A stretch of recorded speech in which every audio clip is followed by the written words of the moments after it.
And Mr. Mayor, we're live streaming whenever you're ready. Hey, everybody, how y'all doing?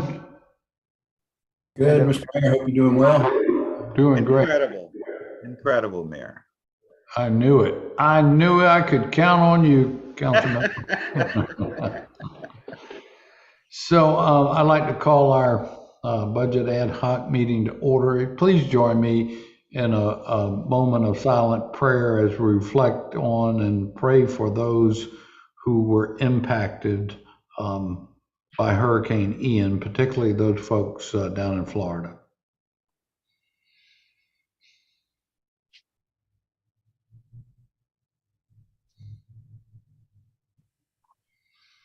Amen. So I'll share this with council Tuesday, but after the storm passed through and we were so lucky not to have more impacts than we did put a notice in with the Florida Emergency Management Office that if they had a need that we could potentially fulfill to come down there and help some folks, that we were willing to do that. They haven't connected us with anything yet, but I did want to share that with council that we have a number of employees who are ready and willing and able on a short-term basis to go help if we're called upon. All right, so review of departmental requests. We got a few of them up today. TNT, Public Service, Information Resources now, IT, Police. So Amy, you want to help lead us? We're going to start with you and Robbie Somerville, I think. I think you're on mute, Amy. I am, sorry. Good afternoon, everyone. We'll start with traffic and transportation. And Robbie, do you need me to share my screen of the request for you? Please. Yeah.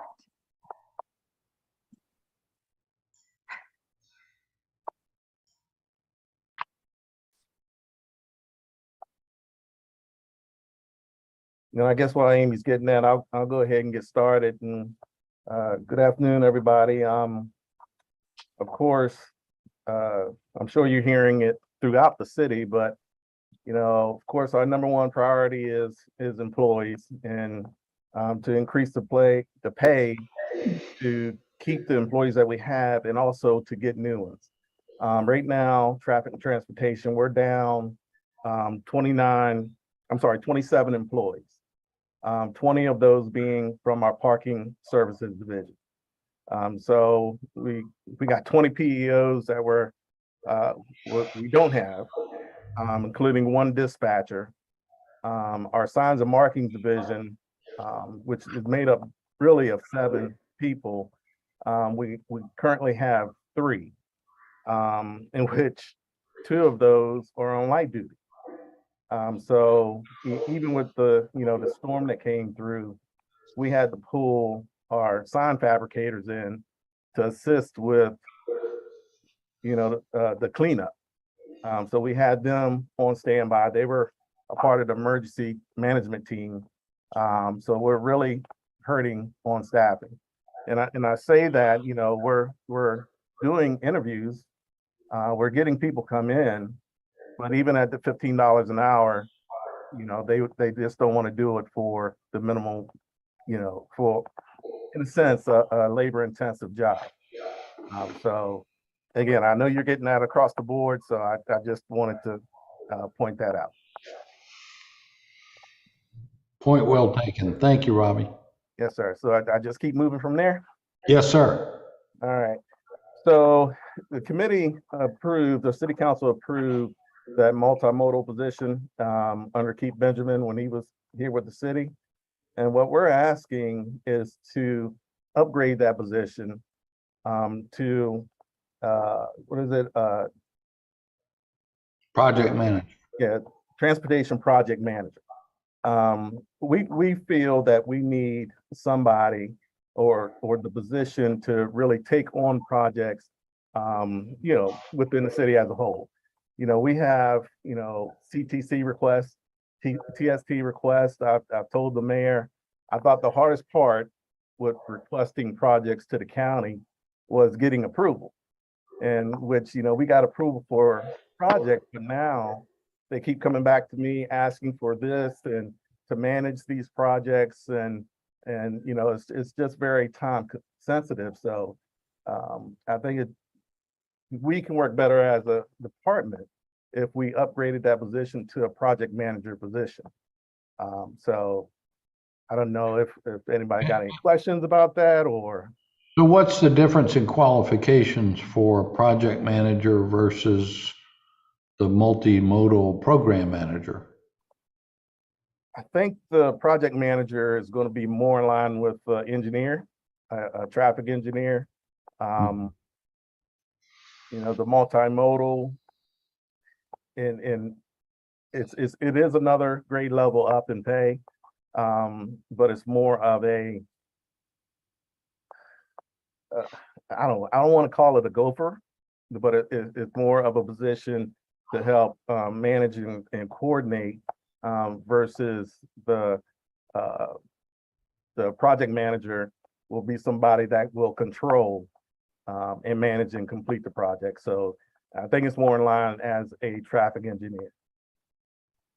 Gotcha, but there's not an engineering requirement for the position. You wouldn't necessarily be an engineer, but you would be just kind of like capital projects has 6 or 7 project managers to actually see a project through. Is that? Yes, yes, sir. That's basically it. Gotcha. All right. Yeah. So we have a request number 3 is a decorative signal poles. Our base budget has been 70,000, and really that's just to perform maintenance on our existing signalized intersections. Getting cable and just having stock inventory and performing the routine again scheduled maintenance. So we're requesting an additional 78,000 to assist with upgrading 2 major intersections. We're looking at the intersection of Meeting and Market to redo those decorative signal poles, as well as at the intersection of Broad and East Bay. Those 2 locations are in need of some improvements to the existing signal poles. So we're requesting additional money to help straighten and clean those up. And moving on, you got the bases. Again, we got $70,000 in our existing budget, but again, that's to handle maintenance. But we got several locations. Matter of fact, I believe it's a base rate at the corner of that the mayor pointed out at Broad and Meeting just got taken out, and we don't have the stock nor the funding to be able to purchase new ones. So we're asking for that increase. I believe it takes it up to $110,000 so we can get decorative bases just to replace throughout the city. Okie dokie. All right, so moving on is sign shop superintendent. Again, I mentioned that sign shop, we're supposed to have 9 total people. We currently have 9 people at the sign shop, but it's kind of split between our signs and markings division and our 2 gentlemen that fabricates the signs. And we really don't have somebody that oversees that total operation. So the superintendent will be responsible for, again, overseeing the entire operations of the signs and markings, be in charge of the 2 gentlemen that fabricates the signs, as well as the crews that go out and install the signs and the markings for the city. So we really want somebody just to be in charge of that total operation. And moving on is the sign printer. So it's basically just a piece of equipment that will basically help us in the fabrication of signage. You know, again, we're doing a lot of stuff by hand. And we actually have to purchase a lot of pre-made signs just to be able to keep up. So this piece of equipment will, you know, help us turn over signs much quicker, let us be able to do it in-house, should save us money from doing it in-house versus having to go out and, you know, purchase it from a second party. And moving along, we got thermoplastic machines. City Council approved a new thermoplastic trailer. It's a dual thermoplastic trailer that has the yellow marking material as well as the white. And, you know, we actually need the machines to be able to put the thermoplastic down. So the thermoplastic machines are just over time, they tend to get wear and tear. And we just are requesting funding to get them replaced. The paint card is a paint machine. Yes, we do thermoplastic, which is the meltdown. And we also put down regular paint, you know, of course, you know, street certified paint, mainly when we do parking stalls and no parking triangles or pavement marking arrows, we use the paint machine for that. And again, it's the normal wear and tear to where we have to replace that equipment. Moving along is a 2-count cam 3. Now that is a video recording traffic count. Funny because I got an email from Councilmember Saccharin today from a resident wondering what a device was at King and Carolina, but basically it's a video recorder that records all the traffic on the street, and you can go back and you can do your counts, recording the through movements, turning movements. You can do it in-house versus having somebody out there on the street. So again, with our resources and personnel being down, we feel this traffic video recorder will just, you know, be an improvement to TNT. Hey, Robbie, this is Dudley. Yes, sir. Will that also have the capacity to measure speed and be used for ticketing purposes? I don't think we can use it for ticketing purposes. I think that the device will be able to calculate the rate of speed versus the number of cars, kind of like the counters we have now. But you know, just the video will allow us to have a more accurate count of the number of vehicles that are passing through. But And the reason why I raised the question is that something like that would pay for itself. Well, it would, council member, and the police will be on a little later and Mike could address that question because I believe there are some state law limitations as to our ability to ticket based on video recordings. Okay, thank you. yeah, so we actually, there's a device that we're looking at now, I believe it's called a safety stick, that you can really just mount.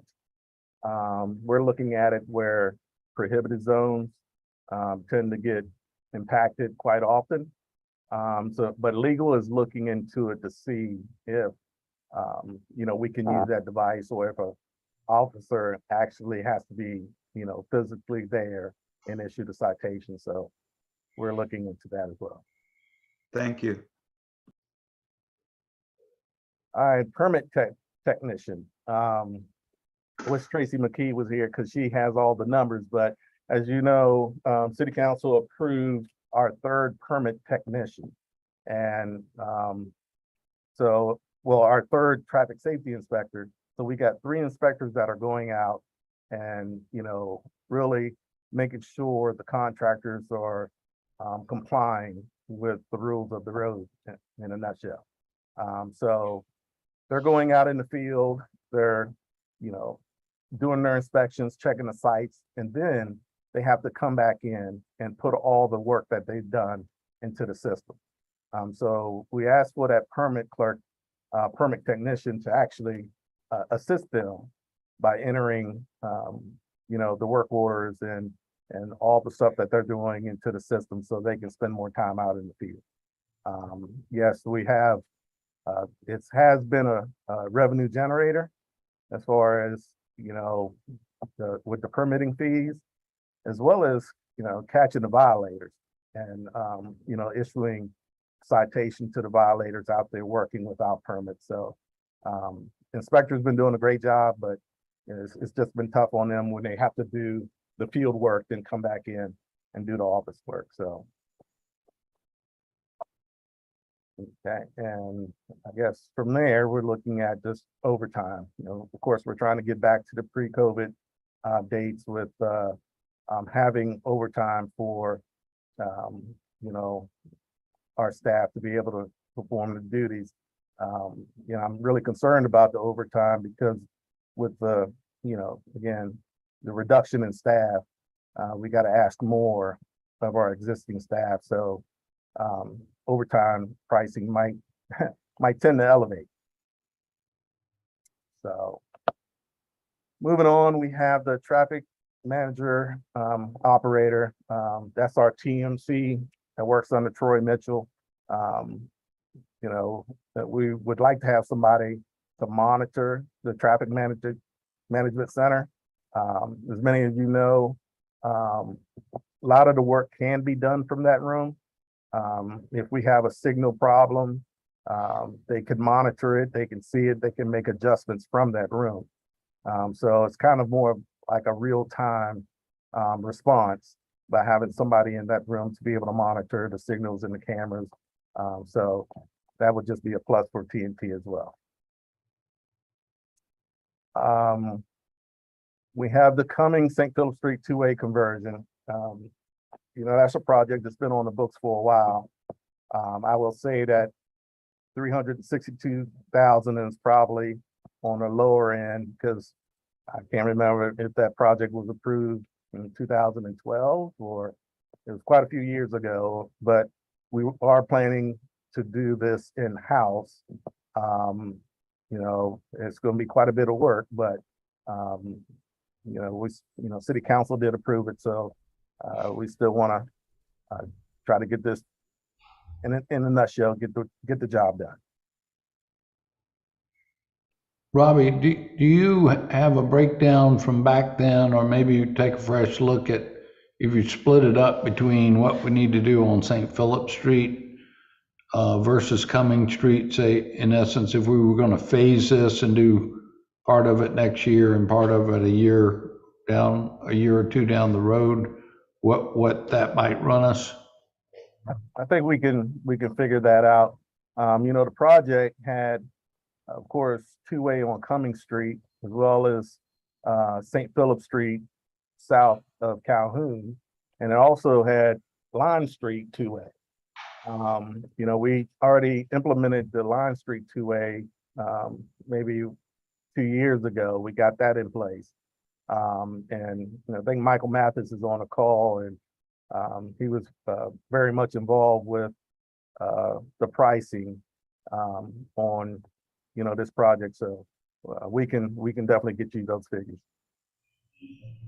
So just to share with everyone, and Robbie was telling me this earlier today, you know, even when council first approved this, I don't think the St. Philip Street garage between George and Wentworth was open then, was it, Robbie? Or maybe it was. I think it was, yes, sir. But one of the big motivations behind this was a lot of people come out of that garage, and right now they have to turn a left on St. Philip Street, even though they might be going, you know, back home to get on the interstate or something like that. So if you had St. Philip Street two-way there, they would be able to get back up, take a right out of the garage and go up to Calhoun, right?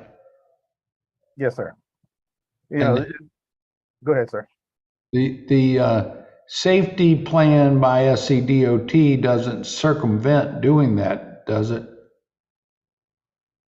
The RSA, the road safety audit, no, sir. Okay, just checking. All right, any other questions? Y'all want to just keep moving? Just one question. Robbie, I know at one point there had been discussion with regard to Ashley Avenue being changed two-way. Any additional discussions on that?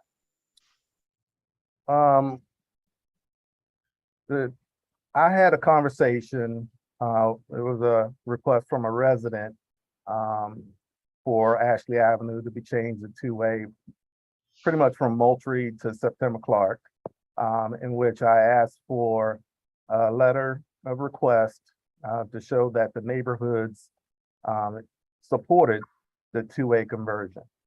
In the conversation I had with Robert Summerfield earlier today, I heard something about a cycle track on Ashley Avenue. So now at Tuesday's Traffic and Transportation Committee meeting, Deborah DeToma with Charleston County is going to be doing a presentation on projects that they're working on for the city, which will include the intersection of Ashley Avenue at Hugie, as well as Ashley at Congress. So, you know, she'll explain to the committee of what, you know, they're currently doing to try to improve, you know, the traffic flow on Ashley Avenue, but I have not received a fiscal request for two-way conversion on Ashley Avenue.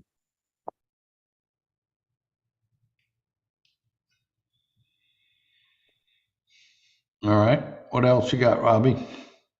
Well, the next item is again, that's one that's been on the books for Broad and Meeting Street, decorative pole with master arms.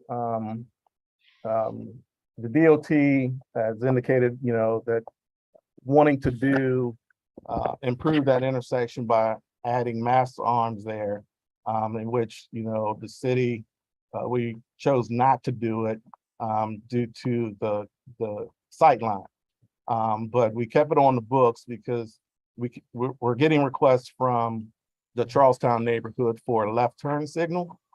And the only way the DOT will allow a left turn signal is if we do have mast arms, not the side mounted signal. So we left that on the books just in case that, you know, council approves or decides to want to go with left turn signals, in which it will require upgrading that intersection and putting mast arms in. And Okay. then really from there, we're just asking to increase our accounts back to what they were pre-COVID times to get our, you know, budget back up to normal. Right. Hey, Robbie, this is Dudley again. And I'm sort of going back. Isn't there also something planned similar on Rutledge Avenue that the county is going to be doing with respect to cycling lanes and sort of just redoing Rutledge Avenue? Rutledge Avenue. Michael, you familiar? I don't think so. Okay, maybe it was Ashley, but I thought it was Rutledge Avenue as well. Yeah, I'm not familiar with Rutledge Avenue. Okay. All right. So Amy, I have a question for you on a couple of those requests, decorative poles like at East Bay and Broad and Market and Meeting could, and I know that's just moving things from Peter to Paul maybe, but could those items be included in the streetscape improvements? Lord knows when we'll get to them that are planned for Broad Street and for Market Street? They could be. Yeah. I was just thinking maybe we use a different funding source, you know, when we get to those rather than the general fund. right? We could consider adding that all into that project. Yeah. Just a thought. All right. Any other questions or thoughts on the TNT requests? I do as a follow-up, Mr. Mayor. Councilmember Shade? Thank you. Robbie, now that Councilmember Gravy has monopolized the question and answer period a little bit, he had asked you some questions about these cameras and these cameras do count. Are these cameras also, and I know we talked about using them for speed detection and things of that nature, but do these cameras also capture just regular activity out there? Are they pointed in a direction? So if there's other activity like criminal activity, it's going to pick those up as well. Do they have a dual purpose? Well, these are portable cameras. We just, we carry them around. We place them at locations where we need to do a traffic count. We're primarily just focusing on the on-street traffic. If we're lucky enough to catch something, of course, we would definitely share it, but they're primarily just focused on the intersection to record the vehicles, the number of vehicles and the speed. I understand that's the primary focus of that, but can they be directed and positioned in such a way that they serve a dual purpose? I mean, if they can't, they can't, but it just seems like we're spending we've been talking about surveillance cameras and some of these areas on King Street and other locations. Is that something we can coordinate with the police department to use them for a dual purpose? I mean, the primary purpose is what you want to use them for these traffic counts. But I'm just thinking, while we got them up there, because one of the questions that Councilmember Mitchell had brought out with that latest shooting off of on the east side, where that young fella got shot on the basketball court. Even though that would have nothing to do with your department, obviously, it wasn't a traffic count area to be concerned with.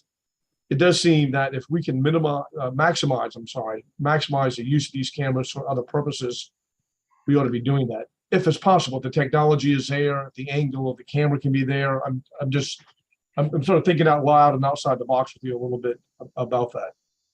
Absolutely, it's possible. I mean, we kind of, just like our variable message boards, we use those as a dual purpose. We use them for traffic control, but we also use them, during storms. We put them out to help and notify the, motorists if, potential flooding like we did with this last event. So yeah, I mean, unfortunately, I tend to have spurts where, we have people go through and will vandalize my on-street parking meters. So, first thing pop in my mind is that, I could possibly put one of these cameras up in a location where, might be able to get something. So yeah, we would definitely coordinate with the police department if they needed our assistance, and we can assist by placing the cameras. We can definitely do so. Thank you, Robbie. One other follow-up question. You started off your presentation mentioning the number of personnel that you're down on, and you talked about $15 an hour is just not cutting it for some of the folks that you need. Am I stating that accurately? Yes, sir. So maybe I didn't hear you say this. What is your recommendation for salary wise that you think that we need to be considering for, if it's not $15 an hour, is it $17.50? Is it $20 an hour? What's your sense? What I would tell you is what my guys told me, is that when they're doing the interviews, some of the people have told them, and again, this is with my signs and markings, that, it would be, they would consider between $20 and $25 an hour. And that's coming from my guys that actually, conducted the interviews. Okay. And these are the guys who we would consider sort of the entry level folks? Yes, sir. That we're dealing with? Okay. Yes, sir. Robbie, that's very helpful, and I appreciate you sharing that with us. Yes, sir. Robbie, so those employees are in a grade 7 right now? That's in our lowest grade or in the 8 or 9? Do you know? I don't know off the top, be honest with you. Okay, we'll look. But our Tech 1 positions and our Tech 2 positions, I believe we have 2 Tech 2s and 1 Tech 1. And so we're short 2 Tech 2s and again, a Tech 1 position in our signs and markets. And of course, if we do that increase to that level, we have to consider the impact of everybody else who's got higher rankings and more seniority, how that impacts them as well. I mean, that's always a consideration we have to be mindful of. Yes, sir. What do those positions earn now, Robbie? Do you know? I believe there was a couple of them that did increase to the $15 an hour. And Michael, I think he's still on the call. I want to say it's anywhere between 16 to 18. Yeah, Some of the guys have been there for some time, so right. yeah, I would say around the $18 range. The Tech 1 traffic control is a grade 7, so that would start at $15 an hour. And the Tech 1 traffic signal is a grade 8. And I'm asking the question about what that starts at, but I'll get back to you in a second. All right. Okay, anybody, anything else for Robbie? Well, Thank you. Robbie, you want to do parking management real quick? I mean, it's just the 2 very small items that you have there for parking management. Oh, Sure. You see it at the bottom. It's just the overtime and parts to get back to pre-COVID. 2 very, very small requests there for parking management. right. I think he kind of covered that when everything below the decorative pole item. Yes. All right.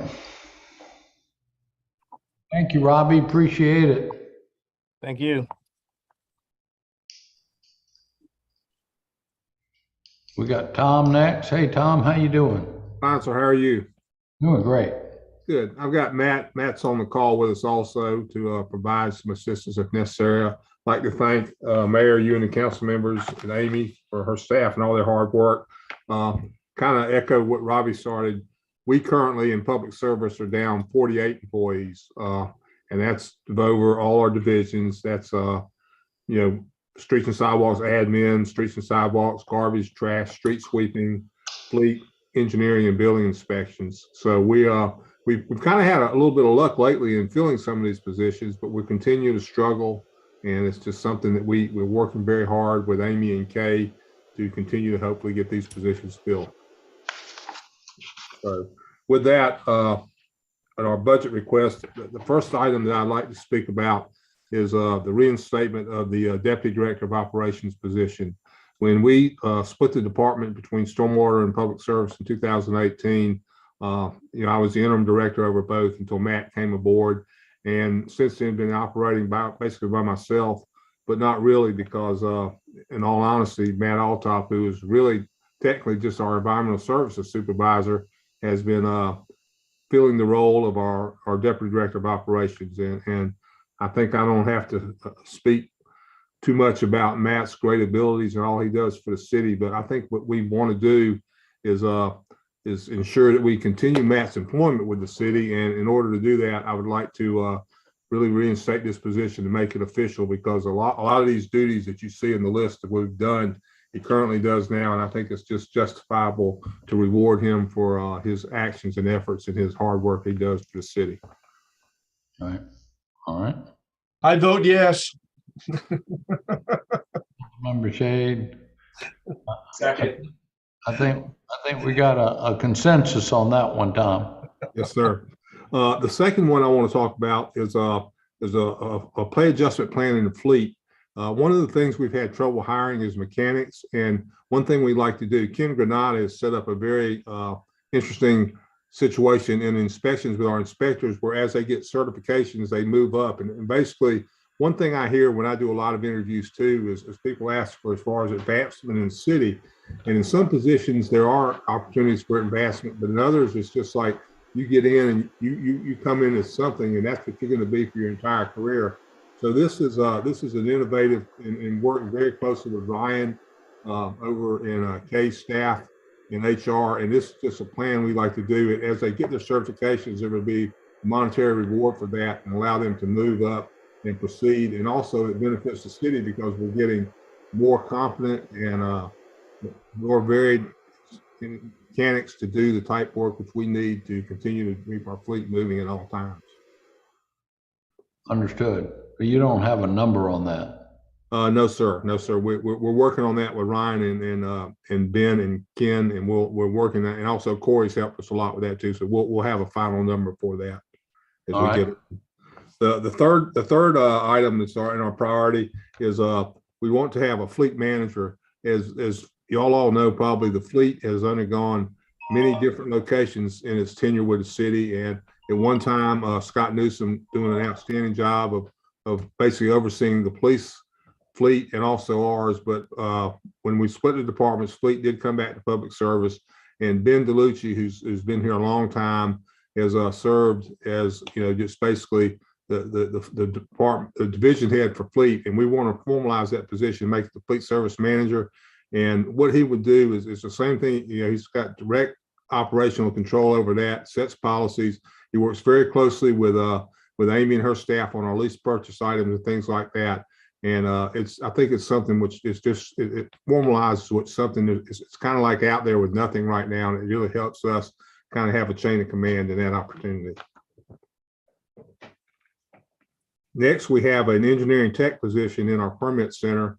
And what we want to do, that is actually at a lower grade than our other permit center technicians. And we want to upgrade that. So we do a lot of heavy cross training down there, but only 5 people in that operation. It's very difficult to maintain if somebody's out sick or on vacation or stuff. And by cross training and raising this position up, we will have the opportunity to just make sure we don't miss a beat as we continue to serve our customers there. And under that, we have a 3% salary increase for team members in the permit center who obtain and maintain the ICC building permit technician certification. And once again, just trying to train up our people. And the most opportunities, as y'all remember, a few years ago, we were able to get the much coveted American Public Works Association national accreditation. At that time, I think we're the 150th Public Works Department in the nation to do that. Some others have come since, but that's something we're very proud of. And all our employees really are very proud of that and work very hard to do that. And this is just another opportunity for training, which is something that sometimes during budget times falls to the side, but we want to make sure we continue to train and give opportunities to our employees to train. Next, we have a mini loader for the Bluestone crew. As y'all can imagine, the Bluestone, those pieces of Bluestone are pretty heavy, and this will allow us a little bit more efficient operation to kind of control when we're working to load and unload and move those pieces of Bluestone around. After that, we have some attachments. We bought a Bobcat this past year, which is a small mini, it's an excavator slash, it's actually a multi-purpose type tool. And what we're asking here for attachments, a track loader and a mini excavator, which will give us more opportunities to have more flexible uses of that pieces of equipment. Next on our list, in our office space down in the inspections division, we wanted to really expand the plan. We've done a little bit of shifting around down there. We've also hired a floodplain review technician, and we converted one existing administrative assistant position to a floodplain, and that's helped us tremendously. We just recently received a word, our CRS certification this year, got back, and we passed everything, which was a great news. So we've created that position. So we're just trying to do some rearranging, and we're actually working with real estate. Ken has been working with the real estate division to do that. It's not a lot of money, but just creates some additional workspace and workstations down there for us. Next on our list is our garbage can audit. And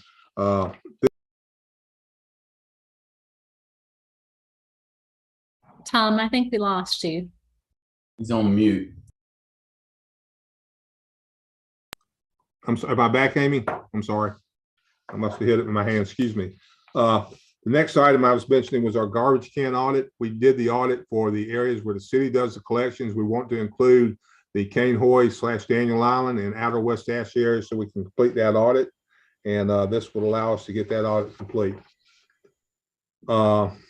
Next, we have GPS tracking devices for our building inspections vehicles. We feel this helps us to make sure that we are tracking where our inspections are going and make sure that any opportunity where sometimes we need to find those people or just to make sure that they're following their path corrections. We do that thing, so we want to make sure we try and do that. After that, we have the costs for our tires and tubes. They've gone up a little bit, and we were asking for an increase of $20,000 on that, and that's something that came from the fleet operations. Next, Ben has asked for some wireless mobile column lifts. These are lifts that we use when we're working on some of our light vehicles, and we've got some, but we need more. It allows us to expand our work areas to make better efficient use. And as all are aware, we have a plan working very closely with Jason Kronsberg and his staff for capital projects for the relocation of the Milford Street facility, because we've received the letter from Magnolia, so we're kind of under the clock to do that. So these are portable lifts, which we'll be able to move to our new location. So that's one thing that's probably a good advantage to have those with us. And then next, Ben has asked for some motor pool. We want to have a reliable motor pool vehicle. Sometimes we have some people in the city that need to go to meetings out of town or conferences, and in order to have a good solid vehicle for them to use so they don't have to use personal vehicles. So we're just trying to buy the motor pool vehicle, and that goes along with our study of actually the fleet and the use of all our vehicles. So that would just be something that we really like to have. Next, we have big belly repairs for parts and wraps. The big belly garbage cans, which we see all throughout the city. This will allow for certain things are covered as far as the warranty for those items, but the wraps themselves, which go around, and other repairs, this will allow for those repairs which we don't have. The next item we're asking for is another glutton. I think most of you had the opportunity to see the glutton work on King Street. It's gotten rave reviews. Once again, Charleston was first, as we were the first one in the continental United States to have a glutton. They had actually did a TV little interview on us today. We premiered that thing on King Street, and it got picked up nationally. And interesting little side note, Disney World and Disneyland saw the thing, and they immediately ordered several of those things, and they were very impressed with them. And we've had people even today stop and ask our operators how they're doing them, and they're really working well. And what Matt wants to be able to do is, by purchasing that, is be able to have them on both sides of King Street and in the market area. So we want to make sure we use those to continue to keep our streets clean for our citizens and our visitors. Next is Matt, you want to talk about that Recollect system real quick? Sure. The Recollect system is a system where we can push out notifications, emails, text messages to residents. For example, if we're not able to complete something on garbage, we can send out these notifications to them. We can pinpoint it to a city block or a whole subdivision based on the need. It can be used for schedules. For example, sandbag operations that we had last week, it would allow us to post the locations and different things like that. There's a lot of different uses that we could use this for. Susan Petit is interested in it as well, and we are setting up another demo for this so that way she can see what she can use it for as well. Sir. Next on our list is an asphalt roller for the pothole crew and road repairs. This vehicle is, Mr. Mayor. Councilman Shade. Yeah, can I ask a question about this Recollect system? And Matt and I have talked about this before, of a system to notify folks. So Matt, would this be on an app on our mobile phones, or can you elaborate a little bit more how this actually works? Yeah, so it's an app for mobile phones. Recollect helps us. There is a sign up process, but they help. They have about a 65% sign up,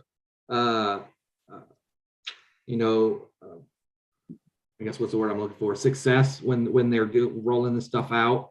So that's a pretty big area of people that will be able to reach.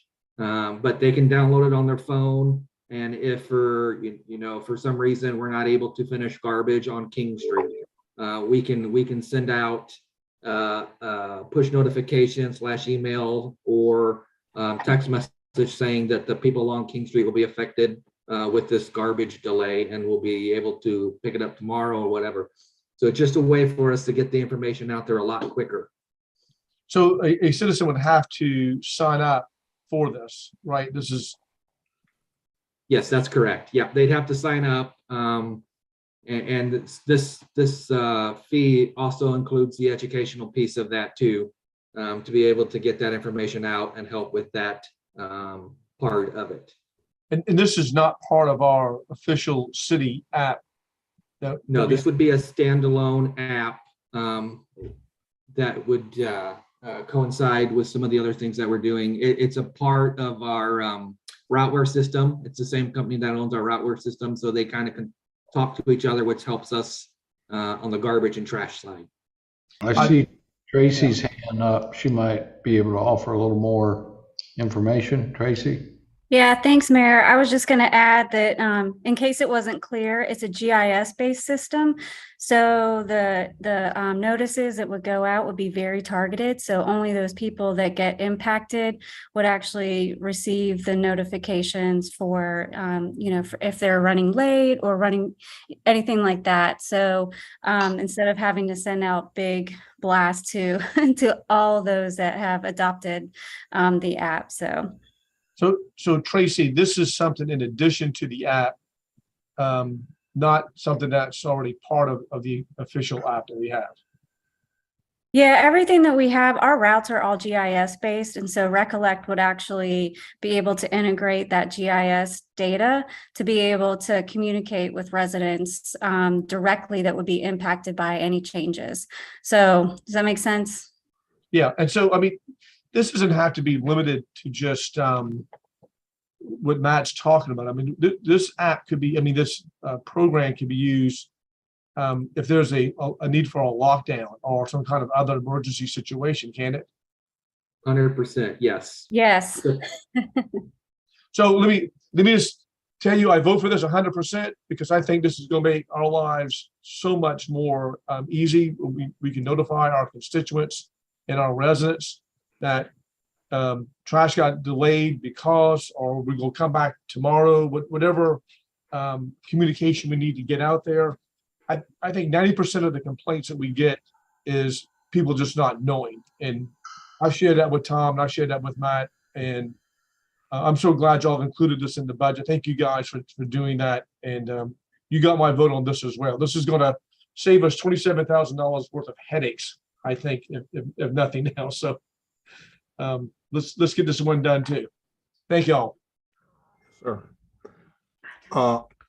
Mayor, in the interest of time, as we get down now, a lot of these next groups are grouped construction material supplies, membership dues in pubs and professional certifications and travel and training. Unless anybody's got any specific questions, I'd like to move ahead to, we have down here, if you see under supplies specialized department, our garbage carts, we're asking for an additional $73,000 because the cost of those carts have gone up. And as we know, we still have people moving in and citizens every day requesting cans. So we need some additional monies to be able to service those people.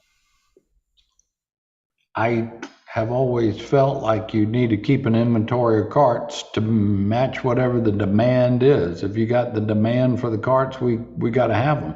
Yes, sir. And we just, as a matter of fact, last Friday, Matt and I received a call on the MEOC. They were ready to deliver us another load. Then we told them they had to wait the Monday. We were a little bit tied up at the time. So we passed on that, but we did get them in. Moving right along, we've got uniforms, protective clothing. Those are just some amounts for different divisions that make sure that we have the professional PPE and other equipment we need, gloves and those type things for our employees. Going down, we have some overtime costs in streets and sidewalks, admin, environmental services. That's for unseen events, holidays, and things like that. And that also says the same for trash and street sweeping and fleet.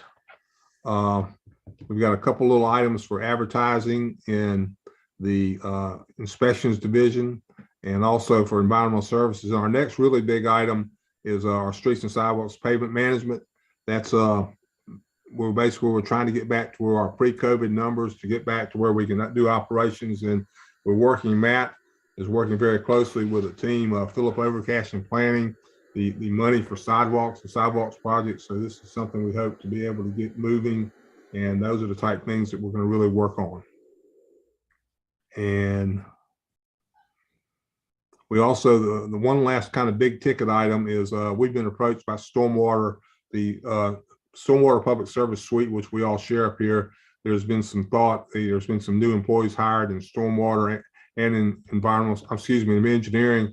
Want to try and maybe do some configuration if we can maybe work that out this year to make it a little bit more efficient operation and group people together in their work groups.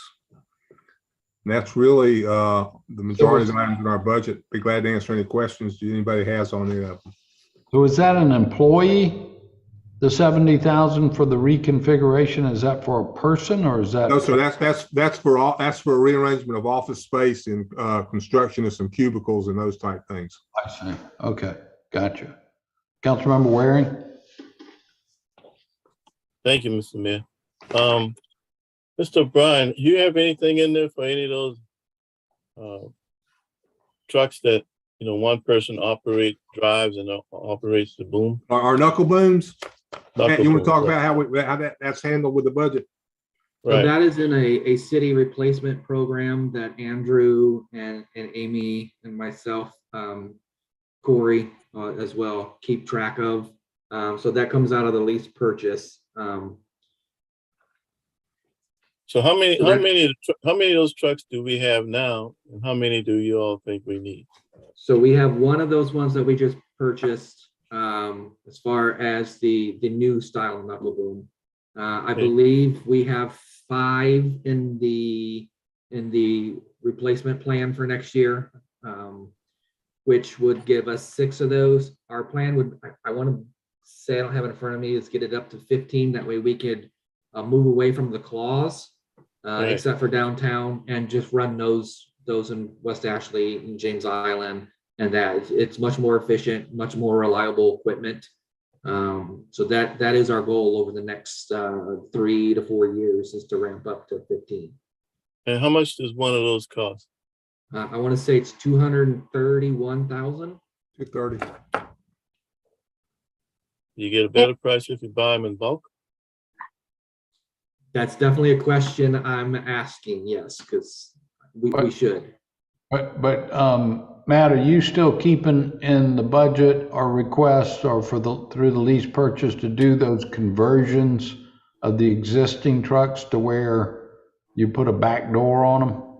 So there's only one of those trucks that it'll work on. We've had the trucks looked at, so there's only one of those that will work on what we currently have. And that conversion is roughly 15 to 17,000. Yeah. We wouldn't do that through lease purchase, Mayor. We would just pay for that outright. We wouldn't do that through lease purchase. Okay, for the conversion, yeah. One of the things, I've actually seen those trucks, and man, those things really are efficient. I have to agree with you all on that. Really are. The employees love them too. Yeah. Hey, the citizens love them when they come through. I mean, you get the work done and you go. So there is one thing that we got to keep in mind. So the backlog in trucks and vehicles right now is substantial. We could place an order for a garbage truck tomorrow or one of these trucks tomorrow, and it could be up to 18 months before that vehicle arrives. Holy. And the Ford, I want to say, we just looked at the state contract, and the Ford has already been sold out for 2023. So we're going to have to buy something other than Ford. Wow. But how many of those do you actually have contemplated for next year? So there are 5 in the replacement plan, which would eliminate one of the claws next year, possibly 2 of the claws next year. And I believe the following year there are 4, and the following year I think there's either 3 or 4 after that. So this is, I mean, it's better for us to buy them not all at once, because if we buy them all at once, then everything comes due at the same time. And then you've got a big expense every 7 to 8 years when they have to be replaced. Yeah. So that's right. So we have them staggered somewhat, so we don't have that big price. It's like replacing all of them at the same time, and then they don't break down all at the same time either. Right. And we'll bring you the lease purchase list soon to ad hoc, so you can see everything that's on the lease purchase list. But I think there's 4, Matt, on 2023's. Yeah, I think there was 4 and plus maybe one, the top there, I think, Amy, for a replacement of one that's aging out, if I remember. Okay. I could be wrong. All right. Well, with that. Well, Mr. Mayor, if I can continue. Yeah, Councilmember Waring.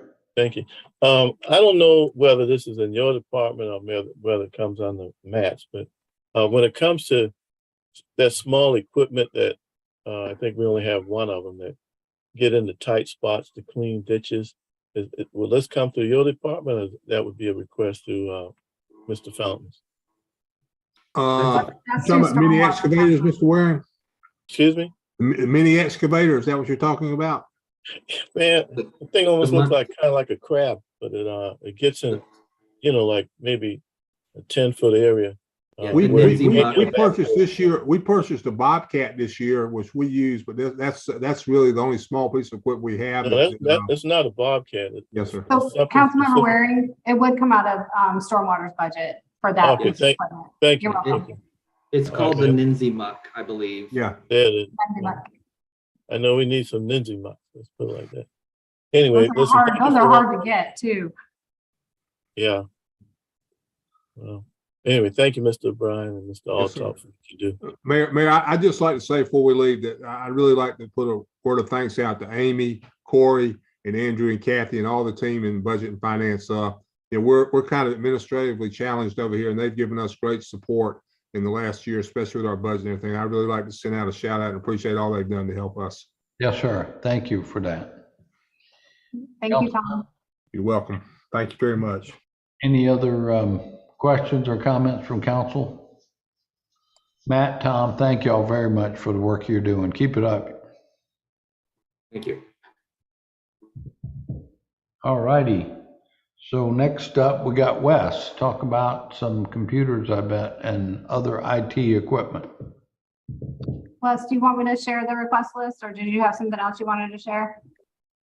I've got a printout here, but you can go ahead and put it up. Might be easier to read and track that way. Good. All right, thank you. Good afternoon, everyone.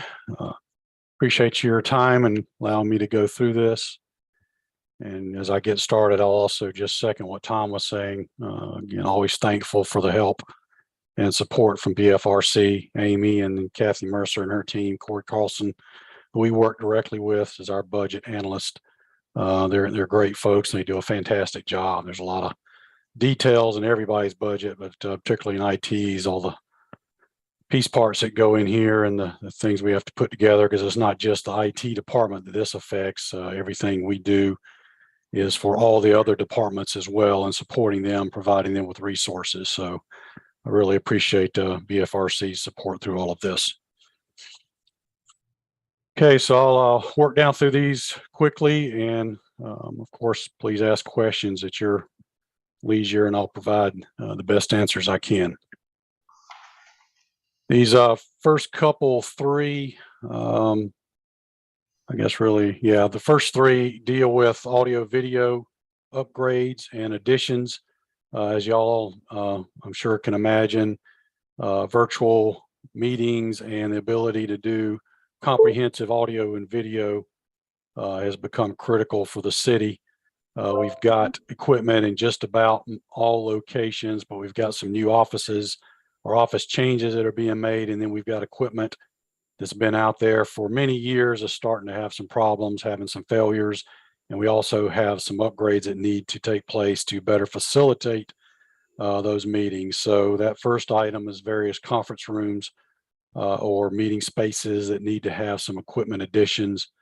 And that second one, the public meeting room here at the Gill Yard, is heavily used, particularly by planning, preservation and sustainability. And we've got some definite work that needs to take place in there to get that to a more functional state for them. And then the MEOC we had in there for this year that got cut last year, we've got some definite equipment changes and upgrades and additions that need to be made there at their request, as well as IT's acknowledgement, to better facilitate the emergency management operations. We just went through that practice with the recent hurricane, and that just further highlighted the need to do some work in that space. We need to add some more monitors and upgrade some equipment that's been in there since the building opened in 2015. So we've gotten the best life out of some of that equipment we can, but we need to do some work there. Hey, Wes. Yes, sir. So I'm glad to see that's second item about the public meeting room upgrade. And if any of us have been to any meeting at that meeting room on 2 George Street, it is extremely difficult to hear the board members talk. Sometimes they're not even talking into what looks like a microphone, and it is very, very hard. So I'm glad that you're doing that. This is going to be, I'm looking at your description on here, something very similar to what we have at our city council meetings, the same type of system. Very similar, yes, sir. It needs to fit that room. We're going to be upgrading the monitors, but the audio has particularly been challenging. We've gone through a couple of iterations trying to fix it, trying to get microphones in there. We've had struggles with being able to place equipment and then tables being moved, stuff being damaged. So we've tried to find a good fit, but we'll be working towards quality in this case to make sure we've got effective audio for the folks in the room, as well as what's being transported through the virtual meeting online. And part of that, Wes, I hope would include when besides the board members or the committee members who are talking and asking questions, also the presenter at the lectern, they would have the same type of opportunity to be heard much more clear. Yes, sir. We've not finalized the specifics, but we would either have a better walk-up microphone type scenario or be able to give them a like a lavalier, a wearable microphone that they can put on while they're presenting. Okay. Whatever you're going to do is going to be an upgrade to this, what we have right there. So I appreciate you including that in there. And I'm not sure any other facility has this problem, but that one is just a glaring issue that I've noticed in the meetings I've attended. So thanks for adding that in there. Yes, sir. It's definitely something we know needs to be fixed, and we're going to make sure it's done right with this project. Next item is the courtroom on the second floor. We just upgraded the courtroom on the first floor this year to get things in a better state for use, both for employees as well as those coming in for the cases. And this will basically just duplicate that. We kind of broke it up into 2 phases or projects. So this would cover that next year to get courtroom number 2 taken care of.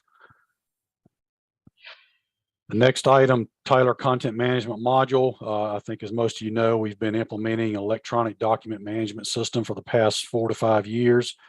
And that'll come up here after that in just a minute with phase 5. But that system has been integrating into all of IT's systems, the city systems that everyone uses. But we've got a situation where our Tyler system, that is our InterGov and Munis platforms for work order management and all of our permitting and business licensing, building inspections that run through that. There are compatibility issues with that system integrating into the EDMS that we've been putting in through Team IA. So this module addition will allow us to basically add in that electronic document management capability to protect the data, to make the data more readily available, digitize everything. So that will kind of get that last piece of the puzzle taken care of on that platform, which is one of our bigger platforms. And then the next 3, electronic document management system phase 5. It's our last phase. We've been doing this, like I said, over multiple years in pieces, covering all the different departments, digitizing all of our data. This finishes up housing and community development and parks. Will be the last pieces there. That next component are the scanners involved that go into those locations, as well as a couple other departments. We need to add a few more. And then that third piece is a constant process we've been going through each year of what we call back scanning. So we're going back and scanning old documentation, plans, archived paper in storage to clear out those spaces, get everything in an electronic form, getting it itemized and tied into this platform for searchability, referencing, and data protection. And then it allows us to free up space when we're clearing out those storage areas. So that's just a continuing process. That documentation is sent to the vendor. They have special systems that allow them to scan these large documents and then tie them into our data sequencing so that it's all referenced through this one system. The next item, cyber insurance, that's something we've been looking at for the past couple of years. It's becoming more and more challenging because the number of providers out there has shrunk and the cost to do it has increased, as well as what they cover has reduced because there's been so many events of particularly state and municipal governments around the country getting hacked. So thankfully it has not happened to us yet. We've been focusing on that for the past 5+ years to implement multiple systems to protect our environment. But this is just a kind of a safety net. If something did happen, it provides what's called first and third party protection. So the first party is if we have a breach and systems are damaged, we need to replace them, repair them, need to bring in a vendor to help recover. That will cover a big part of that cost. The third party is if there's lost data for citizens or something involving their damage to their resources or information, then that will cover some of that cost to deal with the restoration and protection of their information and resources. So this is pretty standard these days with organizations and government entities. So it's something we are definitely interested in doing and getting that in place. Next item was something that's been requested through recreation. Is I think most of y'all know we've been putting in over the years these public computer labs along with public Wi-Fi in most of our recreation facilities. So this would just bring that location online to do the same, put in a few computers, which IT would provide from our current used inventory. So there'd be no cost there, but that $3,200 covers the network resources to bring that online. Next three items are from request forms that the different departments send in that we group based on IT1, IT2, or IT3 type requests. So one is computers outside of our normal rotation processes. The second one, IT2, are general hardware requests. So this one has a scanner, some equipment the police department's looking for, some special monitors.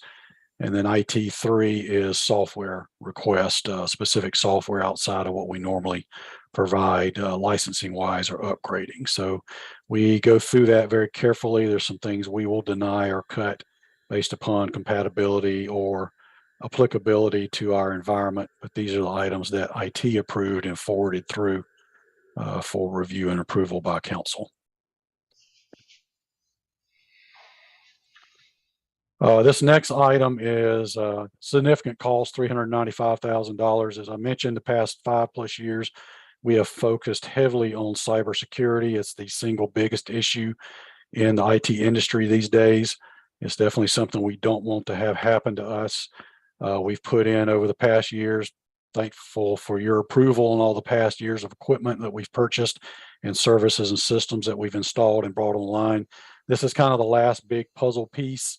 It's called a recovery vault. But what it does, it allows us to put all of our backed up data, secondary, primary data, separate from the network, and there's a break between this device and our network. So it's virtually impossible for it to be hacked. So as our data is backed up to this device, it is protected in a way that it cannot be compromised. So if someone hacked our environment, compromised all our servers, locked us down with ransomware, we would be able to flush all that and recover all the data from this system.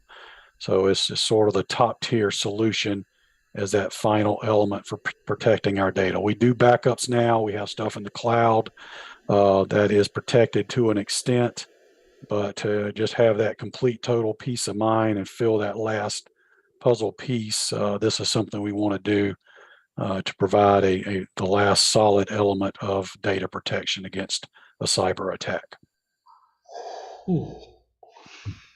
Then we've got going into GIS, they've got some stuff they usually do with their conferences for Esri, which is a vendor, provides our software for training and certification. So that's something they do annually. Excuse me.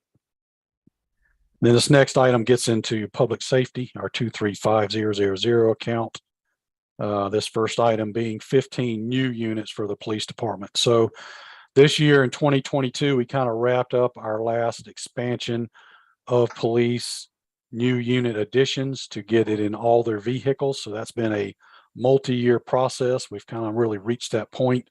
It started under Chief Mullen, and it's gone through, and Chief Reynolds now has helped finish that up. These 15 are just some kind of onesie twosies additions that will be coming in with a few additional new vehicles, but the large new additions have basically been completed as we've been putting in, 50 plus new MDTs each year. Councilmember Shade? I think it's my turn, Mayor. Oh, I'm Yeah, sorry. Councilmember Gregory first. Yeah, he's been on for hours. This I apologize. When you is don't probably- have your camera on, it's a little harder for me to see your hand raised. Okay. That's better. My question, it may be a question for Chief Reynolds, but I read some time ago that there are these portable scanners that officers can use on person where they can detect who is carrying a gun. Do you know whether or not there is such a thing at all? But I think it was maybe a year or so ago, I read it somewhere that there was some type of scanner or some type of mechanism that our police officers may be able to use to determine who's packing in a crowd. I'm not familiar with that. It's not something we've looked at or discussed. I don't know how that would even work beyond it being a metal detector or something that can pick up faint gunpowder residue or odors, but that is not something I'm familiar with or that we have looked at or discussed at this point in time. Thank you. Yes, sir. Councilmember Shade? And Wes, I may be jumping the gun on this, but you mentioned this phase-in process for these scanners. And I'm just sort of going down, looking at this list, and what piqued my interest was desktops. So wasn't the chief also concerned about laptop computers? And I think they were putting them inside the patrol car as well. Or am I misplacing that with something else? That's the next, I guess maybe the next item, if we can scroll up on this page. Well, I don't want to get too far ahead of myself. I don't want to. No, you're not. These 15 units are just for a couple of one-off new cars they're expecting. But what I think you're referencing is he had some concerns about replacements. We do annual replacements on units, and we had some that were getting outside of warranties as we tried to spread that cost out. So we increased the number of MDTs that we would be replacing in 2023 to expand that cycle. We've got, I believe, 90 in-car units. I guess that's further to the bottom. So this next item is just the peripherals for that 15. I see Cassandra's on with us. Maybe I can ask her if that was, if I'm just sort of making that up, Cassandra, with the laptops. Doesn't the chief want, or there was some complaints about the number of laptop computers for the officers, the patrol officers, and they had to switch them in and out? That was causing a problem. Well, we are moving away from that. All the replacements, everything new going in are the in-car camera. They're the VXR20s. They get away from the individual laptops that pop out in and out of the car and get moved these new systems all fully stay in the vehicle. So there's no laptops being moved around. So that may be what you're talking about. And Councilmember Shade, I'll just say for the replacement MDTs, those are in the base budget and they'll be included on lease purchase that we can show you later, but that's why they're not showing up on here because they're not an That's right. additional request. They're in the base budget. Okay, he mentioned that, and that kind of just sort of piqued my memory bank about those replacement issues. There was some problem with officers checking them in and checking them out, and I think there was a wear and tear on them as well. Yes, So sir. I Yeah, think we're getting this covered. In other words, is what I'm hearing. He called me about that as well, and we talked through it. So yes, we're eliminating that issue as we replace them now in the next couple of years. All the actual laptops are coming out, and they are the static in place in-car camera and computer systems. So that will eliminate that issue. Okay. Won't be hot swapping. That's correct. Yep.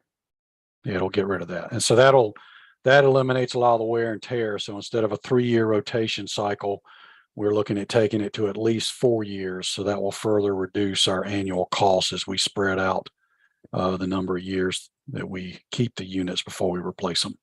Right. That's good. The next item, is another item we had put in the budget for this year that got cut last year that we've put back in. This is something that the police department greatly wants to get. It's becoming more of a standard and common within police departments. The vendor is nice, but it's a SaaS, software as a solution, investigative digital evidence management system. So this is a cloud-based platform, and basically it aggregates the data from a bunch of other disparate systems that the police department uses to pull together all types of information from CAD, RMS, the 911 stuff they're doing in the field, all this different information, the analytics, the investigative data. It pulls it into this one platform that allows them to have much quicker, much more ready access, detailed access to all this data that they can generate for their investigations, their reporting. There's ability to be able to put some stuff out there for the public on a front end if you desire to take it to that level. It's a very comprehensive platform. There is an annual renewal cost to that. I believe it's about $115,000 a year that we'll be looking at, but this is something they're really pushing and hoping to get to improve the efficiencies in their department and their operations. The next item is just some cables to add to an existing piece of equipment or resource they use in car accidents. Right now, there's times where they have to borrow equipment from other agencies to connect to the computer, basically the black box on the vehicle, to pull information related to the accident. So this gives them those cables to do that directly themselves. Next item is adding 5 new MDT units for the fire department for some vehicles they've got coming in, or some that just currently don't have the MDTs, to get all their units fully outfitted.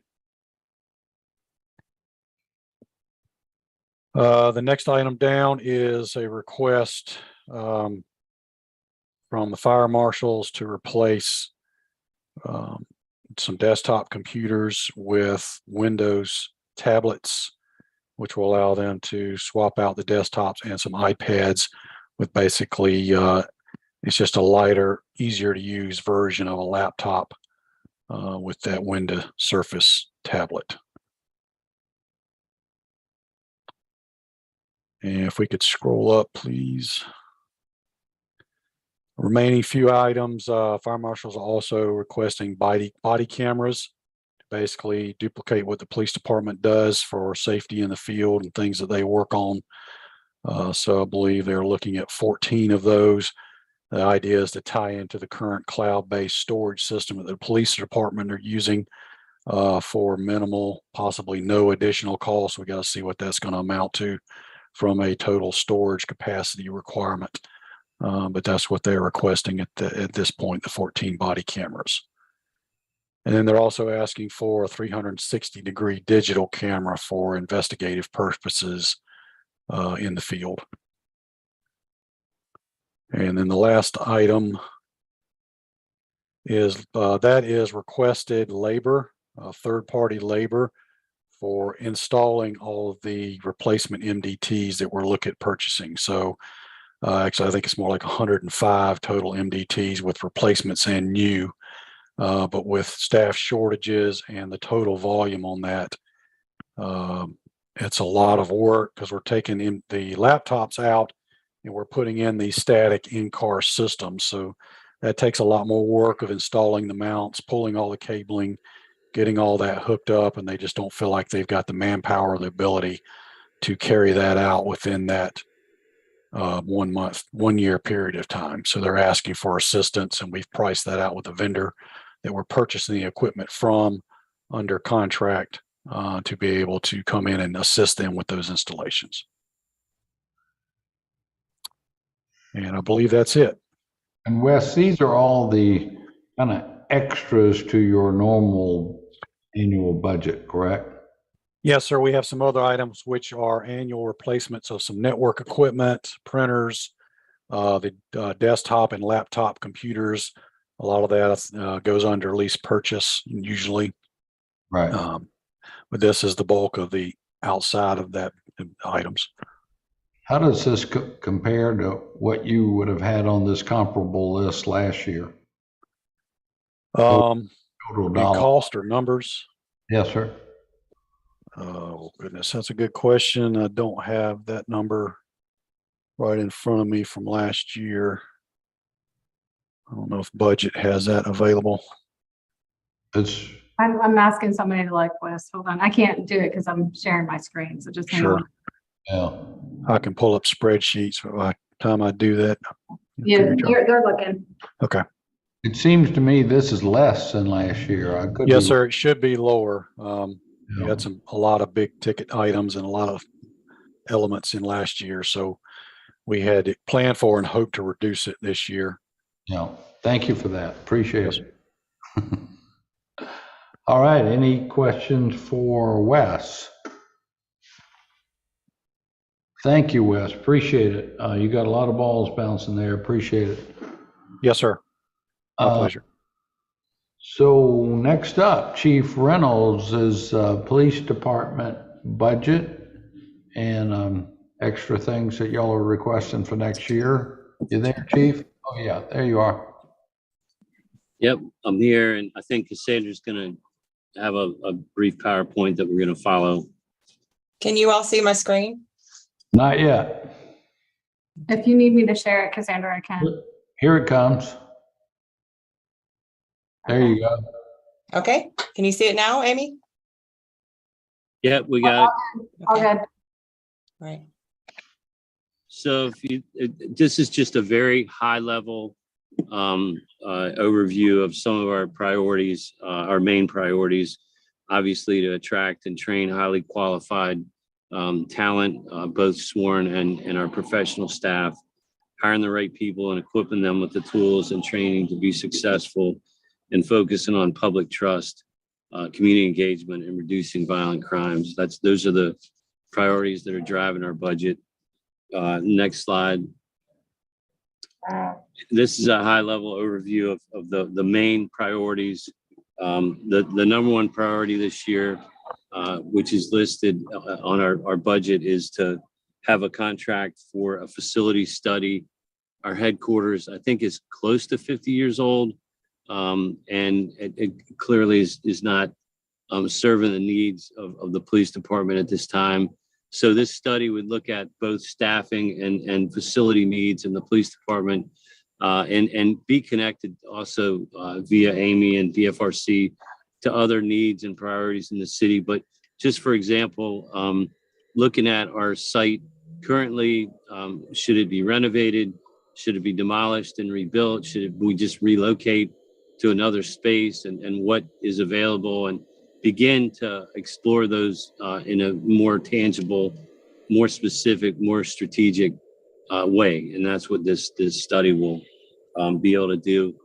there'll be a more specific slide in a minute, but overtime increases, the DNA program costs, some lease purchase with the vehicles, and some other increases just generally in costs due to the increase in inflation, et cetera, et cetera.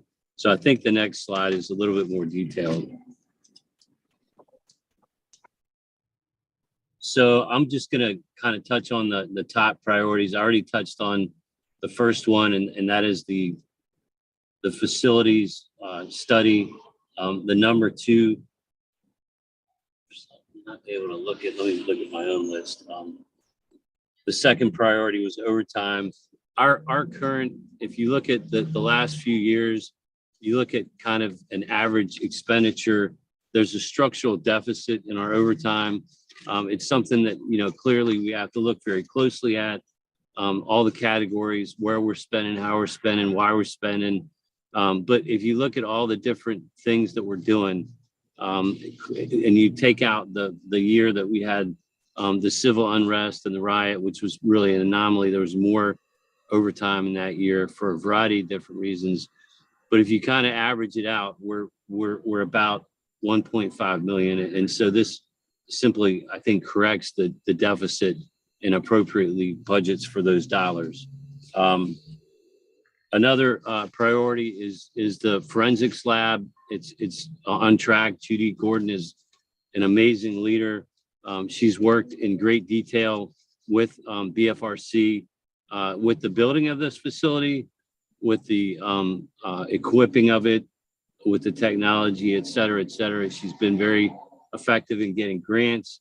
And this is the next step in our ability to get a DNA lab within our facility. We're in the process of hiring a director for that lab. And it'll involve getting some equipment this year and certifications and a variety of other things over the next year. And it'll be a couple years to actually get everything certified. And after we actually open the lab, then we'll be eligible for a lot of grants and operational dollars that will help us fund the operations of the facility. I'll Mr. touch Mayor? on the last. Yes, Council- go ahead. Councilmember Shade, you have a Yes, question? sir. Chief, before you go too far down your list, on the overtime, can you give us sort of a sense of what we have spent, or what the department has spent on overtime pre-COVID?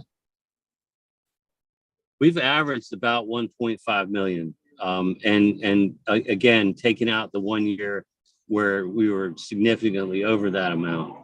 And that's I believe an agency our size, and with all of the different special events and just responses to violent crime and all the different things that we have going on in the city at any given time. That's I think something that we're, looking closely at, and we have to continue to look closely at that. BFRC is very, Amy and Andrew and their team are constantly looking at, what we're spending, the different cost codes, the different areas of our overtime. But that's been a general number for us over the last few years. So the 1.5 million is just really restoring to the level we need to be at for overtime pay. Correct. Okay. And then one more question while I still got you on the very first item. And you and I have chatted about this numerous times about this needs assessment for space. So is this going to include an assessment for a new facility? Yes, it's going to look at our facility needs in general. I think headquarters will be the main place, but also looking at our organizational chart, looking at our staffing and efficiencies and where our staffing should be located within the city, within the peninsula, and looking at it more holistically. And Amy and I've talked about that to make sure that we're actually going to get something out of this. And she's helping us as she's done some of these in other areas of the city and was kind of already planning on us doing this. And it was kind of I think in the pipe already. I think that building was constructed in the mid-70s, if I remember correctly. When I go over there, and look at the dedication plaque, it's well overdue. Its existence. It's one of those buildings that is used 24 hours a day, 7 days a week, and it's just it looks tired. And I'm glad that you've included this in the budget, Chief. Thank you for doing that. Well, Thank we you. put that nice courthouse building in front of it just to hide it from everybody else. Hiding is probably the right word for it, Mayor. That's what we're doing.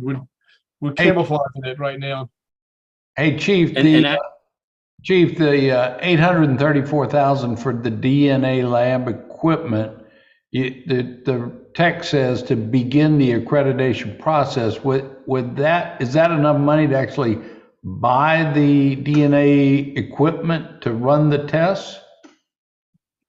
It will get us further down the path. I don't know what the next year's allotment will be, 2024.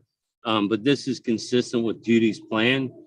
It's not going to be full funding. It won't be over the finish line, but it'll get us much further along, and it's consistent with her plan that she's had all along. So I remember when we were talking about partnering with the county that they were going to put something like 1.5 or 2 million in for the equipment, which of course they're doing their own thing now. But if you don't mind just letting us know back what all in means, how much over how many years is it going to take to really be fully functioning? I think that'd be a good thing for everybody to know. Mayor. Absolutely. When Go we ahead. talk to Judy, it's most of the equipment and she has it spaced out over a 5-year plan. So we can get that. Run that by me again, Amy? It's most of the equipment when we spoke to Judy about it, and she has it like a 5-year plan for this equipment. So I see. Okay. Thank you. All right, back to you, Chief. So I just, the lease purchase of the vehicles, that ties into a lot of what Wes has discussed. And this is, I think, been vetted with Scott Newsom, and he's actually on the call if there's any specific questions, but I think that's the number that we've agreed to for this year. And then encrypted mobile radios is another thing that we need to get all of our mobile radios in our vehicles equipped. One of the things that's kind of interesting that I'll touch on, and it kind of touches on what you're talking about a little bit with the county, is there's some things that the county sheriffs are not doing as much as maybe they used to be doing. And one of them is extraditions, where we have to go and pick up a prisoner in another state, in another part of the country.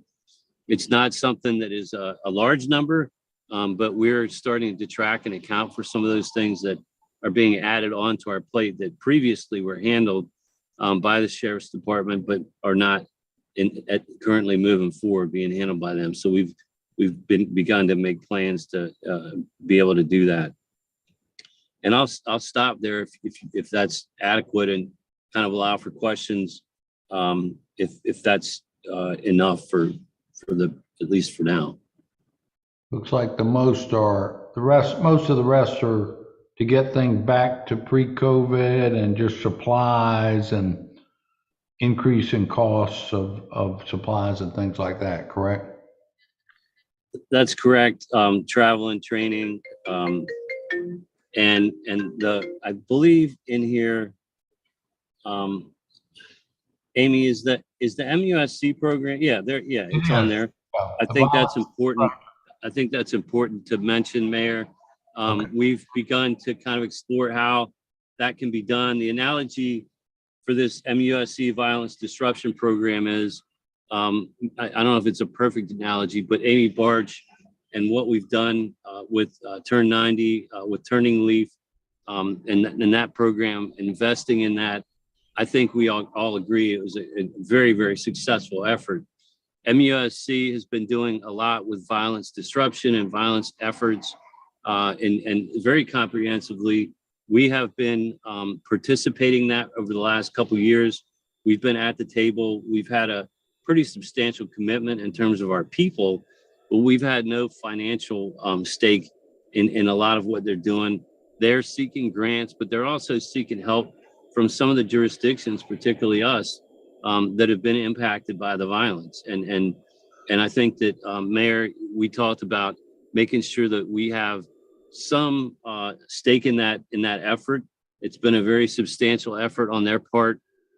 They've been successful in getting grants, but there's a lot of needs with this gun violence effort.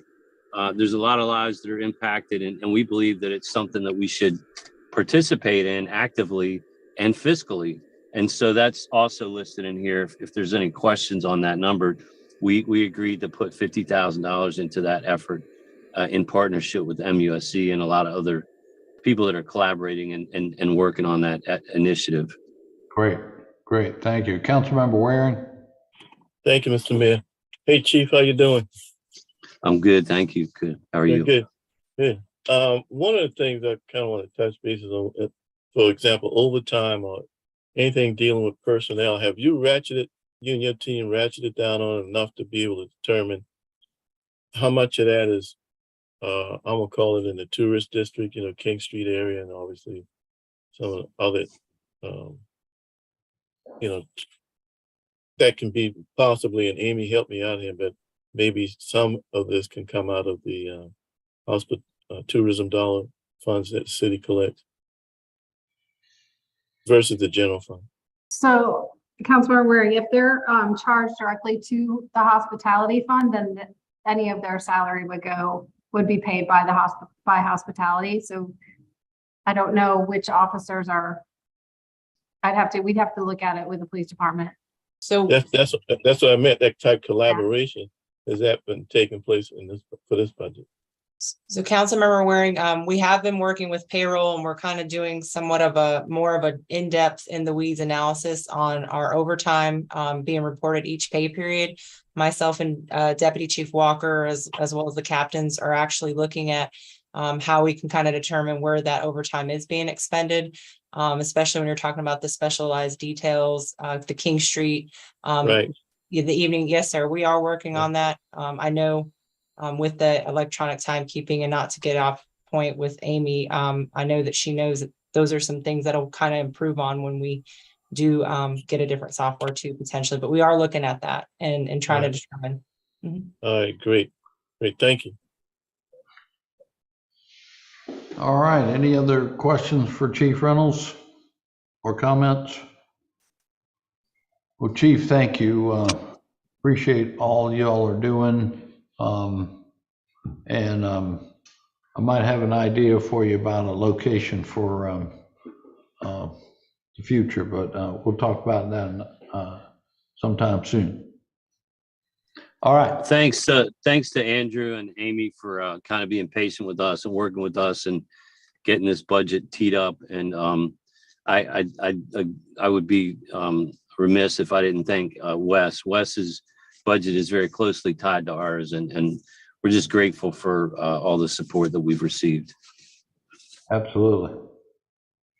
All right, Amy, you want to give us a quick update on where we go from here, and we'll try to get out of here?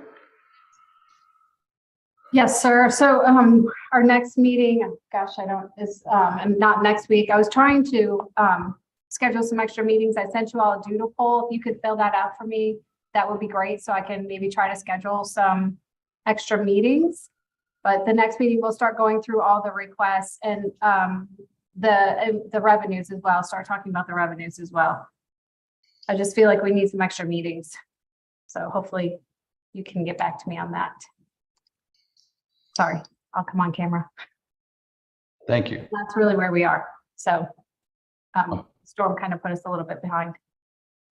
All right, so how many more meetings will it take us to finish these departmental reviews, do you think? Well, we're done with that, Mayor. So we're not doing any more departmental reviews. This was it. And so we'll just start going through and prioritizing the requests to see what everybody would like to see in the budget, and start talking about revenues and pay and those types of things.